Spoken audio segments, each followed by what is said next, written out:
Hey, you are listening to Oh Crap Parenting with me, your host, Jamie Glowacki. This is a podcast for conscious parents who drop the F-bomb a lot. Hey, friends. Welcome.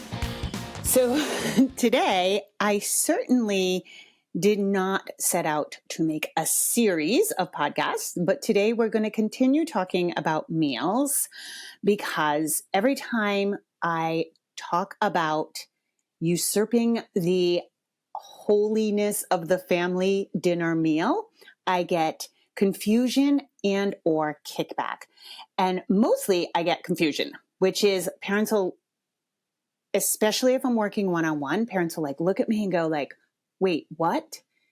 I don't have to do mealtime at, 6:30 p.m. What? But I thought that's what was good for kids. I thought studies show that that's how you help kids and they do better in school. Okay, so I need to break this down really slowly and really clearly because I hear you. And it is one of those societal sacred cows, and I feel like it's just gotten kind of twisted up. So number one, let's talk about the late family meal, and let's talk about seasons of life, and let's talk about how old your child is. Studies have shown that family meals are super important for kids. Yes, they are connecting points. They are a way to bring the family together. They are awesome.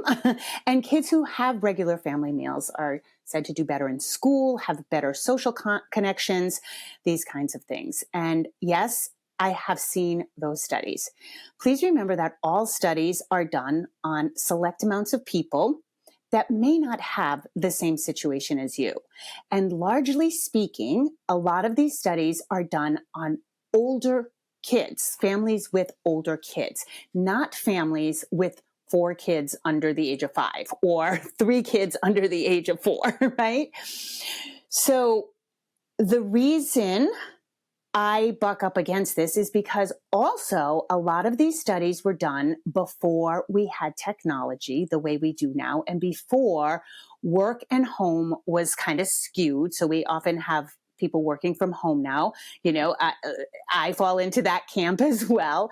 And sometimes work is not so delineated. It's not like 5 o'clock you get home or you get out at 5 o'clock, you're home by 5:30, everybody's connecting at, 5:45 with maybe a mom who stays home. That's how it largely was when I was a kid, right? Moms generally stayed home, dads worked, they got out at 5 and they were home. We didn't commute the way we commute. That was very rare. You usually worked in your town. So things have changed and things have gotten later and later and later. And I recognize this when I wrote Oh Crap Potty Training. I was like, whoa, one of the modern problems is kids are staying up too late. I wrote that in 2009, by the way. And so kids are staying up too late because people are getting home later because the workday got skewed. And or we have a lot of people now working in tech who can take meetings, right? I have close friends of mine, their husbands work in tech and they take meetings in Dubai at midnight, So things have drastically changed. I do think family meals are super important when children start getting peer oriented. And this happens usually around like 5th grade, around middle school, where they start really relying on their peers for social connection, for opinions, for how they dress, how they look. This is when they start getting very opinionated about things. And they also start doing more activities. They may be in sports. They may be, doing the school play or band or something like that. And so family meals serve as a time for the whole family to come back and touch base. So it is very, very good. I do believe in those. However, when you have little ones and you are getting home late, you may have to arrange things for your particular family. And if your child is under 6 and you are not doing the stereotypical Norman Rockwell, sit around the table, everybody decompress and download your day. If you're not doing that, that's okay.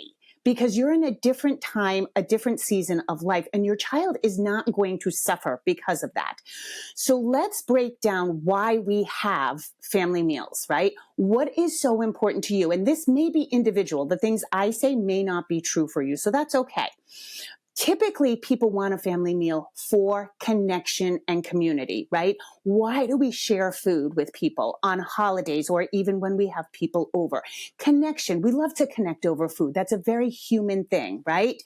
That's awesome. We also, for our little guys, we probably work on table manners. We work on politeness. We work on using utensils. There are those components as well.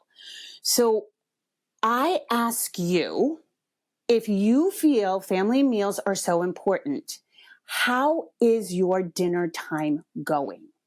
If it is going awesome and your child is in bed on time, and guys, kids under 6 should be going to bed 7:30, maybe 8 o'clock. And I say this because that's how it should be, but also client after client after client is telling me mornings are awful because they have to wake their child up last minute, get them out the door in a hurry. Breakfast is eaten in the car. That is no way to start the day, right? So kids should be going to bed earlier. If you are walking in the door, you and your spouse are walking in the door at 6 o'clock, the idea of a sit-down family dinner is absolutely ludicrous with toddlers. They have waited too long.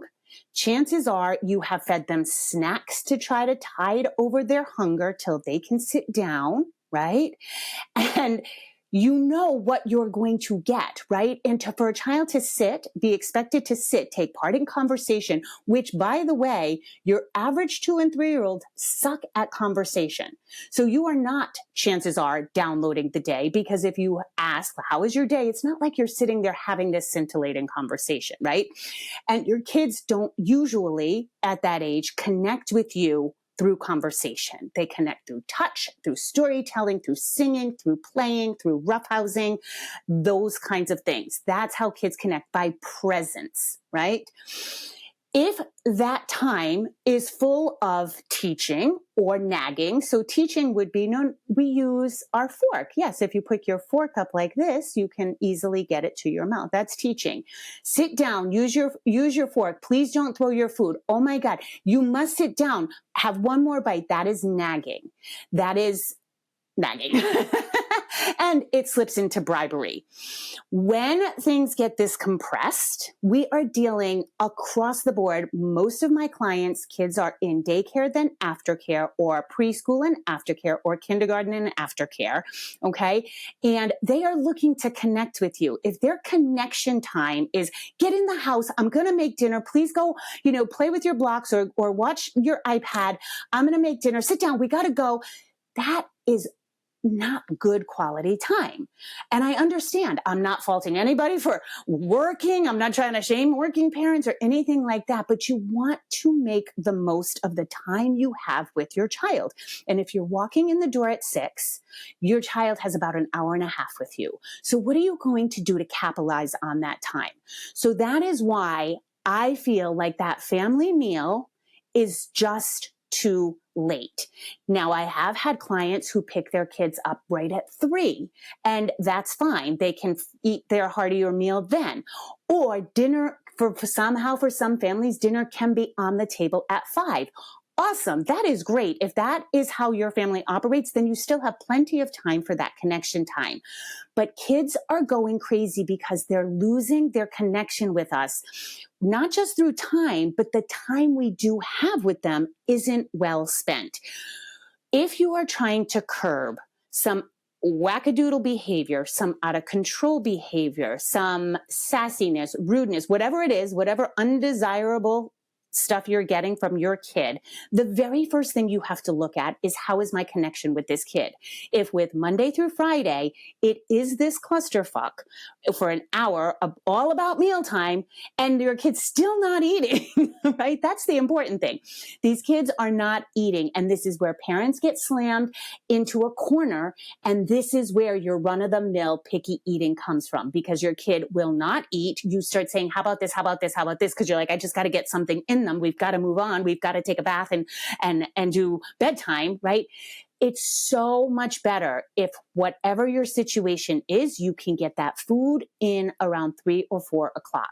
Now, some ideas that I have run by in the last couple of podcasts is perhaps sending a second lunchbox. If your child is in aftercare, they may need that second lunchbox with substantial food in it, okay? Not just snack food, because if they're eating just snack food, they're not going to have the appetite at dinner, right? And again, you're going to spend that time either just nagging them, driving yourself crazy. A whole hour will go by with zero connection because everybody's starting to lose their shit, right? So you don't want to create that. Far better, if they have that substantial meal, they can still sit at the table with you if they so choose and have the conversation. But I remember this because I tried this with Pascal, and of course it was me and him. What am I going to talk to a two-year-old about? You know what I mean? Like, we were so connected anyway. The same things we would talk about at dinner, we could easily talk about, while we were playing, or that. In most kids, you'll get nuggets of their day, right, through going on a family walk or playing in the backyard. And your kid will say, oh, I did this with, Susie today, or whatever. But rarely at this age do they sit at the dinner table and, yes, mommy and daddy, my today in school, I blah, blah, blah, blah. Now, I have heard that some kids do that, and that is awesome. Again, if this is all working for you, please do what works for your family.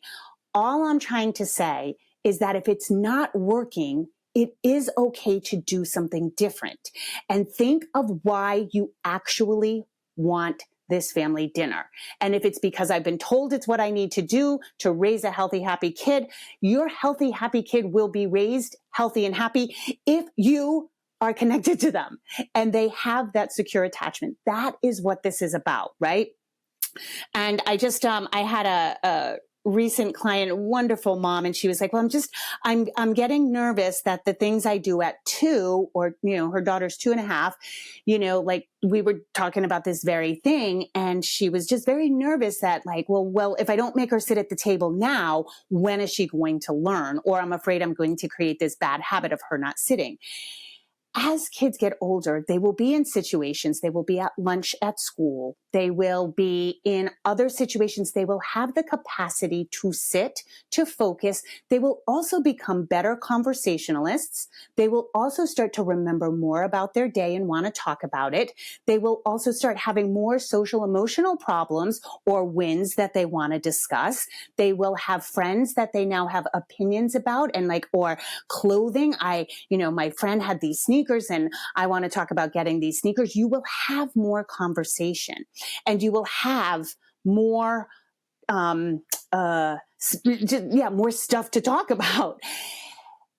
I find it very interesting that most parents are trying to shoehorn this into their lives, right? And guys, if you don't Google this, Google early dinner time for kids, and you will pull up tons of blogs of parents who have done this. And they're like, oh my God, this is a game changer. This is the best thing I've ever done. I find it very ironic, though, that we're trying to shoehorn our toddlers into this stringent thing at the wrong time, right? It's just about timing for most families. And then later, people love their competitive sports and think nothing of blowing up family dinner in the time that it's needed the most. People join these travel teams. Everybody's off. The family splits and goes in all different directions for these travel sports teams.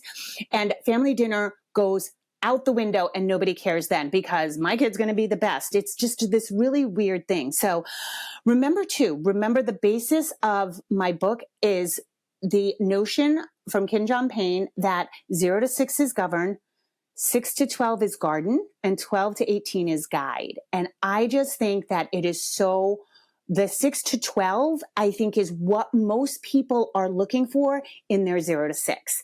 6 to 12 is so much fun. It's so much fun. 0 to 6 is governed, but under that, what I feel is super important is my kid sleeping? Are they getting the appropriate nutrition? And are we connecting? Those are the big things. Like, that comes first. That is paramount. And I just find that parents are trying to connect with their kids over dinner. Then the bedtime gets affected or the nutrition gets affected. And it just ends up in like this cluster that is serving nobody. So really talk to your spouse, and this is where you can find your values. Why are we doing this? For what point? Okay, we need the children to eat a good meal. You can have a good meal any time of the day, right? They can have a little snack later at dinner, right? And I've said this in the last, this being the third episode, but I just can't. I am astounded by how many people just look me dead in the eye and they're just like, no, you have to have this. Again, if you feel like it's super important to have this, go for it. Always do whatever feels right to you, but know that you're going to have less sleep, you're going to have less connection with your kids, and you're going to run into potential problems because of that. A kid who is not connected is going to raise holy hell, right? What is that? I post this every once in a while. It's an African proverb. A child will burn down the village to feel it in order to feel its warmth. I forget the beginning part of it, but I'll find it. It's the idea that if a child's not connected, they will raise holy hell. They will burn down the village to feel its warmth. So we really want our children to feel that and to experience that. And I just think it's so easy to shuffle. This is the biggest dial mover that you could do to put things in the right direction. I hope that clears it up. Again, do what you want to do. I always encourage you to do whatever works for a family. If it doesn't work, change it. You can do whatever you want to do and whatever suits your family's needs. All right, you guys, as always, I appreciate you listening. Feel please, if you love this, can you share it with your friends, subscribe, leave a review, and as always, have a beautiful day and rock on. Okay, bye everyone. Just a reminder, if you need additional resources, I have Oh Crap Potty Training. I have Oh Crap, I Have a Toddler. Those books are available everywhere you want to find a book. You can also go to my website, jamieglowacki.com, where you can book private sessions with me, buy any of my courses. Those are really geared towards potty training help. And also I'm on Instagram. I'm not on Facebook anymore and I'm not on Twitter. I'm on Instagram, jamie.glowacki, and I do a lot of lives and usually posting a lot of good information. So those are extra resources for you. And as always, rock on. Have an awesome day.